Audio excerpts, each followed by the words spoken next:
Hello കൂട്ടുകാരെ, എന്തൊക്കെയുണ്ട് വിശേഷങ്ങൾ? എല്ലാവർക്കും സുഖം തന്നെയല്ലേ? എല്ലാവർക്കും ഇന്ദൂസ് വ്ളോഗ് എന്ന എൻ്റെ ചാനലിലേക്ക് സ്വാഗതം. കുറേ ദിവസമായിട്ടോ ഞാൻ വീഡിയോ അപ്ലോഡ് ചെയ്തിട്ട് എനിക്കതിൽ നല്ല വിഷമമുണ്ട്. എന്താണെന്ന് വെച്ചാൽ എൻ്റെ ഫോൺ ഹാങ് ആകുമായിരുന്നു. അതുകൊണ്ട് ഞാൻ ഒരുപാട് വീഡിയോസ് ഡിലീറ്റ് ചെയ്തതിന് ശേഷമാണ് കേട്ടോ ഇന്ന് വീഡിയോ അപ്ലോഡ് ചെയ്യാൻ തുടങ്ങുന്നത്. അങ്ങനെ ഞാൻ രാവിലെ ചോറൊക്കെ വെച്ച് ഉള്ളിച്ചമ്മന്തിയും ദോശയാണ് ഉണ്ടാക്കിയത് കേട്ടോ. ഇന്ന് മോൻ ഇവിടെ അല്ല, മോൻ എൻ്റെ വീട്ടിൽ വരെ പോയതാണ്. അതുകൊണ്ട് പെട്ടെന്ന് ഞങ്ങൾക്ക് രണ്ടുപേർക്കാകുമ്പോൾ കുറച്ച് ദോശയൊക്കെ ചുട്ടാൽ മതിയല്ലോ. അതൊക്കെ കഴിഞ്ഞ് ഞാൻ വേഗം കുളിയും കഴിഞ്ഞ് ഞങ്ങളുടെ ചോക്കാട് കുടുംബശ്രീയുടെ 25ാം വാർഷികമാണ് കേട്ടോ ഇന്ന് ഞങ്ങൾ ആഘോഷിക്കുന്നത്. ഞങ്ങൾ ചോക്കാട് പഞ്ചായത്തിൽ 20 വാർഡുണ്ട്. 20 വാർഡിലും കൂടെ ഒരുപാട് അയൽക്കൂട്ടങ്ങളുണ്ട്. അതിൻ്റെ വലിയൊരു ഉദ്ഘാടനവും പരിപാടികളും എല്ലാം തന്നെയാണ്, ആഘോഷമാണ്. ഞങ്ങൾക്ക് ISO അംഗീകാരം കിട്ടിയിട്ടുണ്ട് കേട്ടോ ചോക്കാട് പഞ്ചായത്തിൻ്റെ കുടുംബശ്രീക്ക് വേണ്ടിയിട്ട്.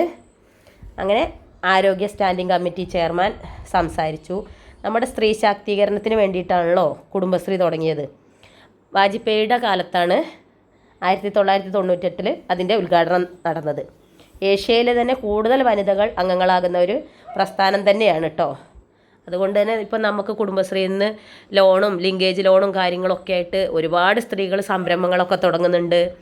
എല്ലാവർക്കും ഒറ്റ കയ്യിൽ കാശില്ലാതിരുന്ന ആൾക്കാർ പോലും തൊഴിലുറപ്പിനും കാര്യത്തിനും പോയിട്ട് നമ്മൾ ചെറിയ ചെറിയ സംഖ്യകൾ പിന്നെ ഒരു കൂട്ടി വെച്ചിട്ട് നമ്മളിപ്പോൾ നമ്മളെ കയ്യിൽ ആവശ്യത്തിനുള്ള പൈസയൊക്കെ ഉണ്ടാവും. ഇപ്പോൾ ഭർത്താക്കന്മാരനെ കുടുംബശ്രീയിൽ നിന്ന് ലോണ് കിട്ടുമോ ഇതിനെന്നും പറഞ്ഞ് നമ്മളോടൊക്കെ ചോദിക്കാറില്ലേ. അങ്ങനെ അതുകൊണ്ട് നല്ലൊരു ഉപകാരം തന്നെയാണ് കേട്ടോ കുടുംബശ്രീ കൊണ്ടുള്ളത്. അങ്ങനെ ഒരുപാട് ആൾക്കാർ സംസാരിച്ചു, ആശംസാ പ്രസംഗങ്ങൾ പറഞ്ഞു. അതുപോലെ തന്നെ സ്ത്രീകളൊക്കെ ഓരോ അനുഭവങ്ങളും കാര്യങ്ങളൊക്കെ സംസാരിക്കുകയൊക്കെ ചെയ്തു കേട്ടോ. പിന്നെ അതിന് ശേഷം ആശംസാ പ്രസംഗവും ഉദ്ഘാടനവും എല്ലാം കഴിഞ്ഞതിന് ശേഷം ഒരുപാട് പരിപാടികളും ഉണ്ടായിരുന്നു കേട്ടോ. ഞങ്ങൾക്ക് ISO അംഗീകാരം കിട്ടിയതിൻ്റെ മൊമെൻറ്റോ പഞ്ചായത്ത് പ്രസിഡൻറ്റ് CDS പ്രസിഡൻറ്റിന് കൊടുക്കുന്ന ഒരു പരിപാടി നടത്തിയിട്ടുണ്ട് കേട്ടോ. അതിൻ്റെ കൂടെ തന്നെ അതുപോലെ തന്നെ ഒരു ഹിന്ദി പാട്ട് പാടിയതിന് ഒരു നിർമ്മല എന്ന് പറഞ്ഞ ചേച്ചിക്ക് ഒരു മൊമെൻറ്റോയും ഉണ്ട്, അതും കൊടുത്തു പ്രസിഡൻറ്റ്. അങ്ങനെ അതൊക്കെ കഴിഞ്ഞിട്ടാണ് കലാപരിപാടികൾ തുടങ്ങിയത്. നാടോടി നൃത്തവും ഒപ്പനയും അതുപോലെ തന്നെ തിരുവാതിരക്കളിയും. ഞങ്ങളെ തിരുവാതിരക്കളി ഉണ്ടായിരുന്നു, അത് ഞാൻ ഷോർട്സായിട്ട് ചെയ്തിട്ടുണ്ട് കേട്ടോ. പിന്നെ എന്താന്ന് ഒരു പ്രത്യേകത എന്ന് ചോദിച്ചാൽ നമ്മൾ ഈ പാട്ട് വെച്ചിട്ട് തന്നെ നമുക്ക് നേരിട്ട് യൂട്യൂബിൽ അപ്ലോഡ് ചെയ്യാൻ കഴിയണില്ല. അപ്പോഴത്തേക്ക് കോപ്പിറൈറ്റ് എന്നും പറഞ്ഞ് അല്ലെങ്കിൽ ബ്ലോക്ക്ഡ് എന്നും പറഞ്ഞൊക്കെ വരികയാണ്. അതുകൊണ്ട് അതൊന്നും നേരിട്ട് വീഡിയോ ചെയ്യാൻ കഴിയാത്തതുകൊണ്ട് നല്ല വിഷമമുണ്ട് കേട്ടോ. പിന്നെ ഇങ്ങനെ പരിപാടികളൊക്കെ നടന്നു എന്നുള്ളതിൻ്റെ ചെറിയൊരു ഷോർട്സ് പോലെ ഇങ്ങനെ ഇടുകയാണ് ഇപ്പോൾ ഞാൻ ചെയ്യുന്നത്, അപ്ലോഡ് ചെയ്യുകയാണ് ചെയ്യണത് കേട്ടോ. കുട്ടികളുടെ പരിപാടികൾ ഉണ്ടായിരുന്നു. പിന്നെ കൂടുതലും സ്ത്രീകൾ തന്നെയായിരുന്നു. എന്നാലും ഇപ്പോൾ എല്ലാ സ്ത്രീകളും ഈ കുടുംബശ്രീ തുടങ്ങിയോട് കൂടിയിട്ട് എല്ലാവരും ഓരോരോ പരിപാടികളായിട്ട് മുന്നോട്ട് വരുന്നുണ്ട്.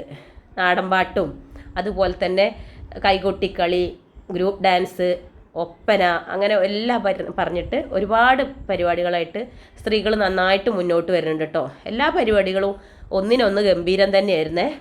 അതുപോലെ തന്നെ ഭക്ഷണം ഉണ്ടായിരുന്നു, നല്ല ഭക്ഷണമായിരുന്നു കേട്ടോ. നല്ല പരിപാടികളുമായിരുന്നു. അടുത്ത് തന്നെ ഐസ്ക്രീം വിൽപ്പനക്കാരും ആൾക്കാരും പിന്നെ അതുപോലെ ചെറിയ ചെറിയ കച്ചവടങ്ങളും അതൊക്കെ ആയിട്ട് അതും ഉണ്ടായിരുന്നു കേട്ടോ. അങ്ങനെ ഒരുവിധം പരിപാടിയൊക്കെ കഴിഞ്ഞ് ഞങ്ങളുടെ തിരുവാതിരയൊക്കെ കഴിഞ്ഞതിന് ശേഷമാണ് ഞാൻ ഭക്ഷണത്തിന് പോയത്. ഭക്ഷണം കഴിഞ്ഞ് വന്നപ്പോഴത്തേക്കാണ് ഈ സ്കിറ്റ് നടക്കുന്നത് കേട്ടോ. അതുകൊണ്ട് സ്കിറ്റിൻ്റെ ഫുള്ളായിട്ടൊന്നും എനിക്ക് കാണാൻ പറ്റിയില്ല. നല്ലൊരു സ്കിറ്റായിരുന്നു. അപ്പോൾ ഭക്ഷണമൊക്കെ നല്ല തിരക്കായതുകൊണ്ട് ആൾക്കാർ അവിടെയും ഇവിടെയൊക്കെ ആയിട്ട് ഇരുന്നും പുറത്തു പോയി ബുഫേ ആയിരുന്നു, അത് നിന്നും ഒക്കെ കഴിക്കുകയൊക്കെ ചെയ്തു. പിന്നെ അങ്ങനെ പരിപാടി കുറച്ച് നേരം കൂടെ കണ്ടിട്ട് ഞാൻ ഒരു 3 മണിയോടുകൂടി വീട്ടിലേക്ക് തിരിച്ചു പോന്നു കേട്ടോ. പിന്നെ കുറച്ച് നേരമൊക്കെ റെസ്റ്റ് എടുത്ത് അതിന് ശേഷം പാലൊക്കെ വാങ്ങിക്കൊണ്ടുവന്ന് ചായ ഉണ്ടാക്കുകയാണ് ചെയ്തത് കേട്ടോ. പരിപാടിക്ക് ചെന്നപ്പോൾ ഒരുപാട് പേരുണ്ടായിരുന്നു. ആ ഹോളിൽ കൊള്ളാത്ത അത്രയും ആൾക്കാരുണ്ടായിരുന്നു കേട്ടോ. നല്ലൊരു പ്രോഗ്രാം തന്നെയായിരുന്നു. ഞാൻ ആദ്യമായിട്ടാണ് കുടുംബശ്രീയുടെ വാർഷികത്തിന് ഇത്രയും സമയം നിന്നത്. കാരണം ഞാൻ എപ്പോഴും ഉച്ചയ്ക്ക് കുറച്ച് നേരം പോവും. ഇത്തവണ ഞങ്ങളെ കുടുംബശ്രീയുടെ തിരുവാതിര ഉണ്ടായതുകൊണ്ടാണ് കേട്ടോ അങ്ങനെ കുറേ നേരം നിന്നത്. അല്ലെ കുറച്ച് നേരം പോവും, കാണും, തിരിച്ചു വരും, അങ്ങനെയായിരുന്നു ചെയ്യാറുള്ളത് എപ്പോഴും. ഇത്തവണ മാത്രം 3 മണി വരെ നിന്നു. അതുകൊണ്ട് അവിടുത്തെ മൈക്കിൻ്റെ ഒക്കെ സൗണ്ട് കൊണ്ട് തന്നെ ചൂടും നല്ല വെയിലായിരുന്നില്ലേ, എനിക്ക് ചെറുതായിട്ട് തലവേദനയ്ക്കാൻ തുടങ്ങി. അതുകൊണ്ടാണ് ഞാൻ തിരിച്ചു പോകുന്നത്. പിന്നെ വന്ന് ഇത്തിരി നേരം റെസ്റ്റ് എടുത്ത് പാലൊക്കെ വാങ്ങി ചായയൊക്കെ ഉണ്ടാക്കി. അതിന് ശേഷം ഞങ്ങൾ ചെറുതായിട്ടൊരു ഡാൻസ് പഠിക്കുന്നുണ്ട്, അതിന് പോയി. ഡാൻസ് പ്രാക്ടീസൊക്കെ കഴിഞ്ഞ് വന്ന് ഇതാ കറി വെക്കാൻ തുടങ്ങുകയാണേ. അപ്പം ഇന്ന് രാവിലെ ഒന്നും വെക്കാതെ പോയതല്ലേ, എനിക്ക് നല്ലതായിട്ട് ജലദോഷമുണ്ട്, തലവേദനയ്ക്കും ഉണ്ടായിരുന്നു. ഞാൻ അതുകൊണ്ട് മത്തൻ 2 പച്ചമുളകും കീറിയിട്ട് ചെറുതായിട്ടൊരു താളിപ്പ് പോലെ ഇങ്ങനെ മത്തനും പച്ചമുളകും കൂടെ വേവിച്ചിട്ട് ഉപ്പിട്ട് വേവിക്കുക. അതിലിത്തിരി പച്ച വെളിച്ചെണ്ണയും കരിവേപ്പിൻ്റെ ഇല ഇട്ടിട്ട് അത് വാങ്ങി വെച്ചാൽ അങ്ങനെ ഒരു മത്തൻ്റെ താളിപ്പ് എന്ന് പറഞ്ഞിട്ട് അങ്ങനെ. അതിന് ശേഷം ഒരു പയറുപ്പേരിയാണ് ഉണ്ടാക്കിയത്.